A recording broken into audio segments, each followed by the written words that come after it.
Hi everyone, I'm Madhuri. You're here today with episode 3 of What's Up Sri Lanka. We are talking about politics, economics, current affairs, and international relations related to Sri Lanka.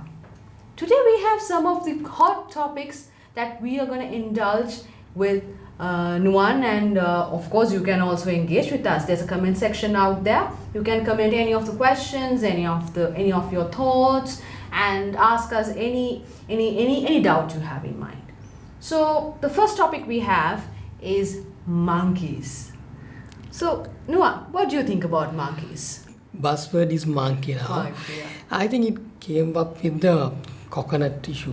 Actually, now the coconut price was skyrocketing, and people were complaining that there were some issues, and according to the people who are engaged in the coconut business, they were complaining basically about monkeys.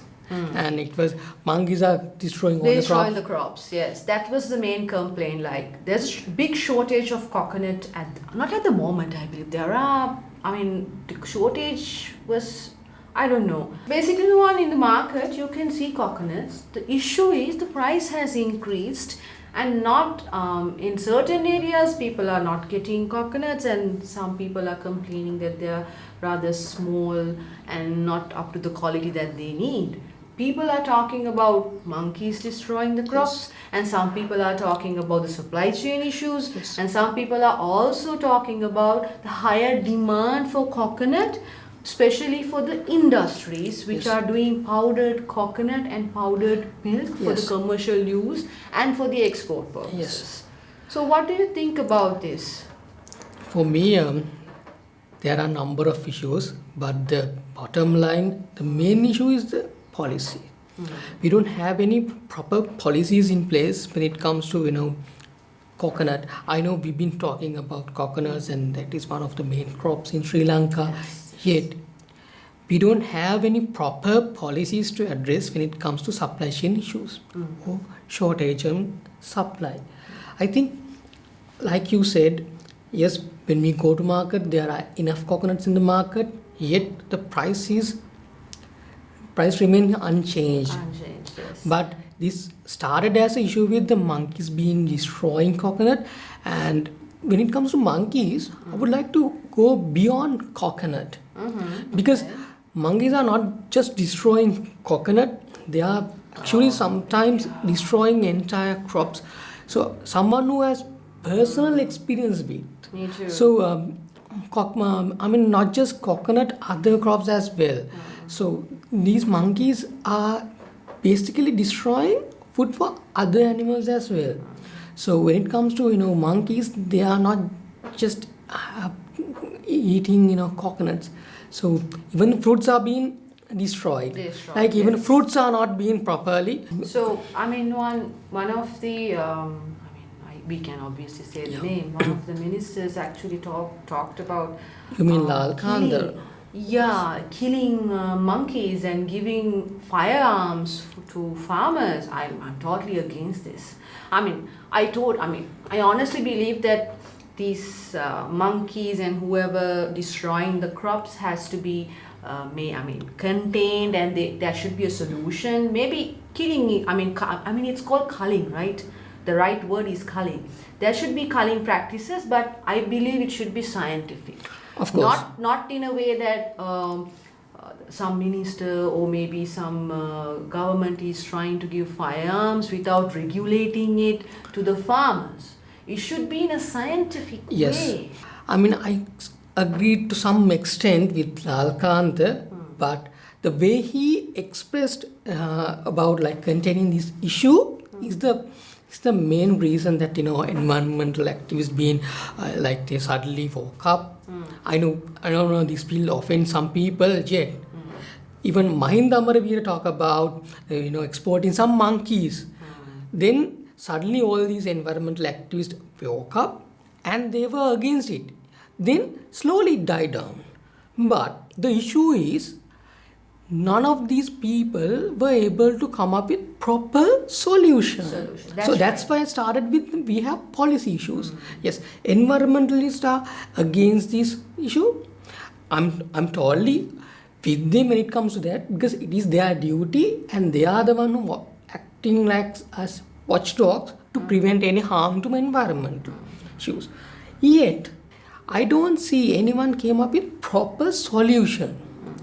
So if some might came up with solution, but I don't think it has, Yes. properly communicated to masses. Oh, and one more thing that I mean, from my personal experience and what I've read, I've read about the emu war in Australia, Yeah. which is a very interesting. I heard one. about it.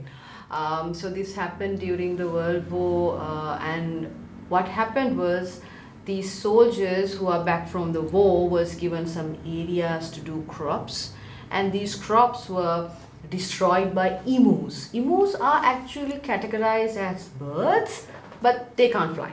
That's the specific feature. If you don't of- have any idea, I'm strongly suggesting you to Google them. That's right.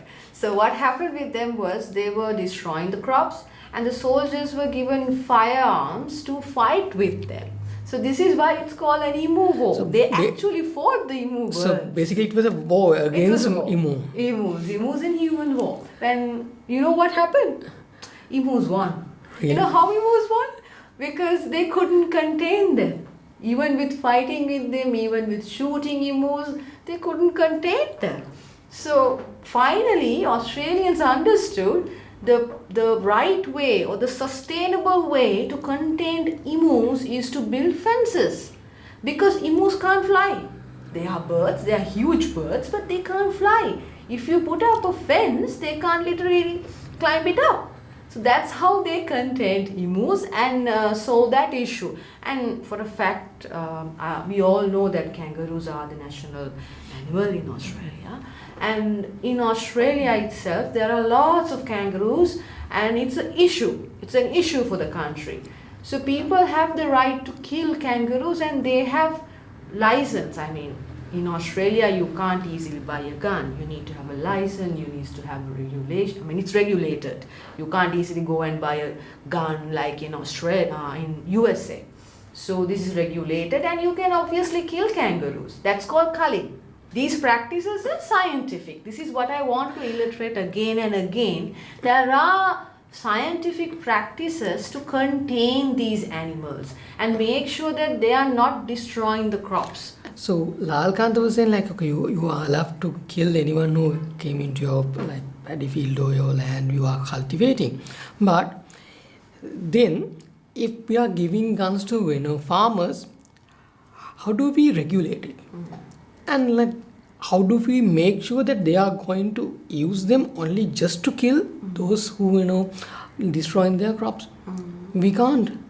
So we have to have a better solution than I know we should stop using killing and it's culling. So it's culling, it's yes. culling, and we have seen even Australia they have issue with sort of camels. Camels and So, rabbits, yes. they have different scientific solutions So I think for these. so I think as environmentalists they should come up with such a solution that would not deviate the balance of the Balance. environment, find a balanced approach for this. I think environmental should take the forefront of this, not just like being opposing it. I know, and it's long way, and I certainly hope they will come up with such a solution, and let's see what's. Yeah.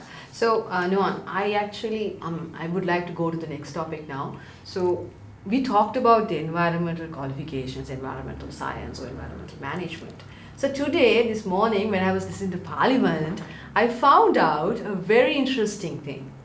Our opposition leader, Sajith Premadasa, has an MSc degree in environmental management from Open University. Yes. I didn't know this, and it's exciting. And I listened to the total speech. He actually showed his qualifications from like where he studied from preschool to MSc, because people were questioning his qualifications all around. And it was fascinating to see. Exactly. Because you know why this happened. We all Of know course. how it went through and how this started with the speaker at the parliament, how people, I mean, some people were challenging his qualifications and he was unable to provide the qualifications and he resigned. So, I mean, for me, Sajid Premadasa as an opposition leader, as an elected MP at the parliament, set a good precedent and a good example for everyone. Like if you, I mean, if agree. someone is, I mean, challenging your qualifications or some fact, this is the way to do it. You are actually showing that you have this, you possess this. This is a very good way, and I'm very happy that people are questioning the credentials. And of course, the MPs have the means to show that they obviously have it and they can prove it, which is very good. Don't you think? Of course, and I think, some people were questioning. I've seen some in social media comments and all about Sajid. I know some were questioning about his, like, oh, he hasn't completed his O level from Sri Lanka. It doesn't matter. So even when you go to UK, you cannot have a bachelor without proper qualification, right? So he had to have qualification, and just forget UK for a moment. When it comes to Open University, it's a state university, and when it comes to Open University, you cannot complete your masters because you can't actually enroll to your masters without a proper bachelor's. I mean, not just Open University, all the state universities. That's right, So I recently applied for one of my master's program, for the master's program, and they thoroughly checked all of my qualifications, not just my education qualifications. They checked even my background and other professional qualifications as well. So I'm not praising Sajid Premadasa, but he was honest and he actually provided evidence that he has these qualifications. And I think you don't have to have a fancy PhD or anything to become an elected official in the parliament. Yet, you have to be honest to your voters because they make sure that you will represent them. So they expect that you to be a genuine person, be truthful, be honest about their self. But here they are claiming to be some educated people whom they are not. So the question is whether they have the qualification, whether you should have such education qualification to elect to parliament. It's about their truthfulness, whether they are being honest to their own voters. Imagine, I think the former speaker got more than 100,000 preferential votes, if I'm not mistaken. And imagine what would happen to those people who voted, because they personally voted to him to make him, or they're hoping that he will represent them in the parliament. So the question is being honest, being truthful. So my concern is, how can we expect someone who's lying on their CV, right? So it's basically lying on their CV and claiming someone who's not. So I think we cannot expect some person, any person who lied to voters, having such qualification, will honestly represent. That's right. I voters. agree with you. Yes. So I again want to emphasize that we are not telling that whoever is getting elected to parliament should have educational qualifications or should have a degree. That's not our point. It's about how truthful you are. If you're saying you have a degree, if you have a PhD, you should be able to show it, and you should be very truthful to your electorate or for your voters. That's what we need. I mean, as Nuwan said earlier, it's all about representation. So when I'm voting for a minister, or let's not say minister, let's say someone, let's say I'm voting for a person in parliamentary election, what I look for. So in this past election, when I was voting, I thought of how can I make a good MP, how someone who can make a good MP, who can contribute to the debates from the opposition. someone who is capable of making good arguments, who can be, I mean, like who can put up good informations in how they are speaking, and who can be very genuine in their efforts. Of So course. this is what I looked for, and I believe that's what people were also looking for when they were voting for someone in their electorate. And when they look at their qualifications, or maybe they're a doctor, maybe they're an engineer, or they are claimed to be a professor. So those claims give them a credibility that other people doesn't have. So And- this is what this whole issue is about. Let me add something. So, you and I both know people who have PhDs, and for me, two of my closest, one of my significant other, is a PhD candidate, and so I know how hard they work. Oh, yes. And one of them is like full-time mom with two kids, and while lecturing, so she's completing her PhD, and she's working so hard, many sleepless nights. So these people really worked hard to get their PhDs, and claiming someone who is not having a proper PhD to have it is mocking those people who really worked hard for Their their dedication. PhDs. I mean, I'm not saying that having a doctor. I mean, even Mervyn Silver had a doctor in front of his name, and recently Kelly Rambukwala, I heard he's calling himself Dr. Kelly Even the Rambukwala, former and president also has yeah, a and doctorate. yes, and Susil Premajant, and having honorary doctorate is okay. I mean, like, it's okay. Even Taylor Swift has it, and you can use doctor, but you cannot claim to have a PhD. Education. I mean, PhD is a different from honorary doctorate. So we have to understand that, because those who have PhDs, they are actually producing new knowledge to world. It's like no map, no guide, and storming through a jungle looking for some treasure. During that journey, they might have some huge challenges, and overcoming all these challenges, they eventually get the PhD. I know some people work on one paragraph more than 2 or 3 weeks, yet That's true. their supervisor send him back to revise it. So I'm just saying that this is I'm being honest and being straight. Those who claim to have PhDs is directly mocking people who really worked hard, maybe sacrificed their lot of personal time, their relationships to get those PhD. They are directly insulting those people. So I think you cannot be a uneducated person, and there are some people who represent the parliament even now, and they are open about their qualifications, say, I am not educated person. It's okay, but he was elected, so he was being honest to his voters. So that's what we are asking. Be honest, and be honest to your voters, because how can we trust someone claiming who is not? So we cannot. If he's lying on his CV, how can we sure that he will deliver his promises? Yes. So that comes to the end of the second topic. Of course. So we talked in detail about the qualifications, PhD, and how this is affecting our democratic system. So now I would like to go for a different topic. We saw how our president, Honorable Kumar Dissanayake, finished his tour to India, and there was a lot of positive factors about this visit. And when I looked at the visit, first thing that came into my mind was how reluctant most of them were back in the day when they were in the opposition, especially when it comes to ECTA agreement. Of course.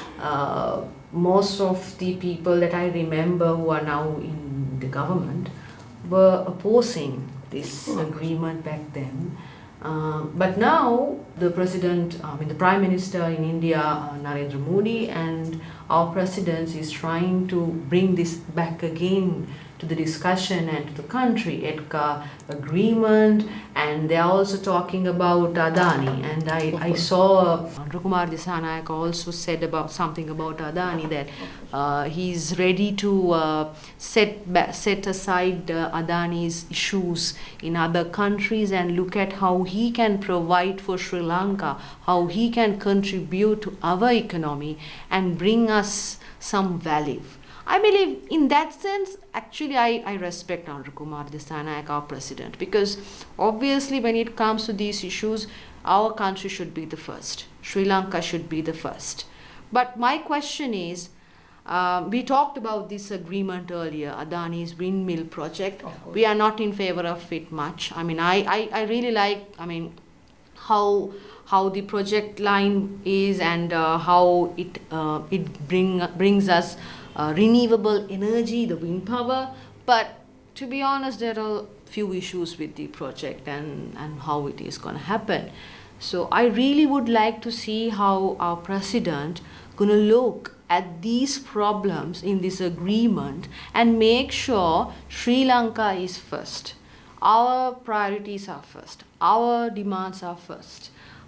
In this sense, especially we talked about environment as well. There are a lot of environmental impact in this project as well, which we have to look at. So when it comes to this India tour and how Adani project and also they are trying to connect the power grids, connecting power grids of two countries. I'm very open to this suggestion, and I'm very open to how this is going to happen. But at the same time, we need to see how we can benefit as a country, and as a responsible citizen and as a very concerned citizen.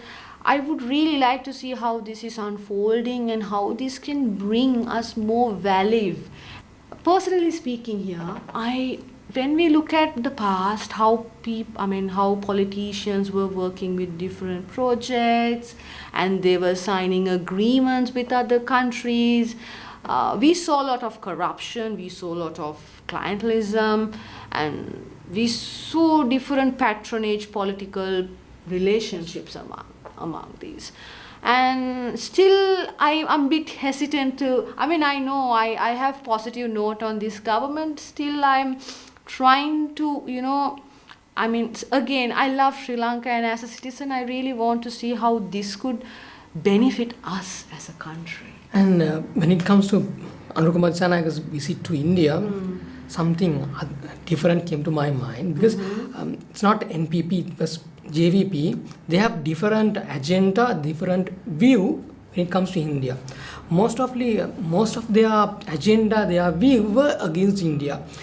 They have a sort of a view, maybe like theory teaching that India is trying to maybe invade Sri Lanka, or maybe trying to control Sri Lankan politics, and so basically they were against it, and they were the JVP had sort of a theory and some sort of a agenda when it comes to India. But I think they have understood that we have to have a strong partner, and India is one of the leading economy. So I think they have learned their lesson, and this is a massive positive move by JVP.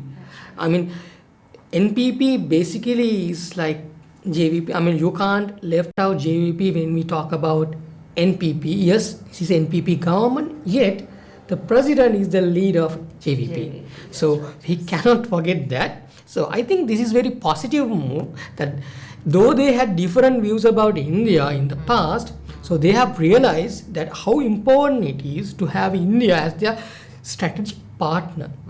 Because India is sort of I think now they are openly challenging Canada, even like there's some issue, like I know that that Sikh issue and all that. So I think it's positive move, and especially the power issue, like Adani and power grids. I think we have to look deep into these projects. I know, because like you said, we have to understand, we have to identify whether it's really beneficial for us. Because in the past, there was some free trade agreements with India, which India massively benefits, yet we don't get anything in return. I mean, mostly. I mean, because according to that agreement, that free trade agreement, there are a number of things we can export to India, yet I don't see that's happening. And India making sure that they are getting benefit of this agreement, and they are exporting all these even, I mean, like even tiny productions to Sri Lanka. Yes, so that's so right, at yes. this time we have to make sure that this will be benefit for both parties. I think not just pleasing India. I'm not saying that India is sort of like trying to control Sri Lanka, but when it comes to history, we have to make sure that this will be benefit for That's both right. countries. That's But right, yes. as a whole, I think this is a positive development. And when it comes to government, I think there was something about pay tax as well, right? Oh, yes. I think it's going to be our last topic. We will put a hint on, and maybe let's discuss this topic next week in detail. So they actually reduced the certain pay tax ratios for certain brackets. As the President Andra Kumara Disanayaka said, they have reduced pay tax percentages for lower income brackets more and lesser for the larger income earners. So that's what he actually said. I think it's too early to comment, so we have to look at how it's going to develop. So thank you so much for staying with us. If you have any questions, please comment below. Join with us again next week. Thank you.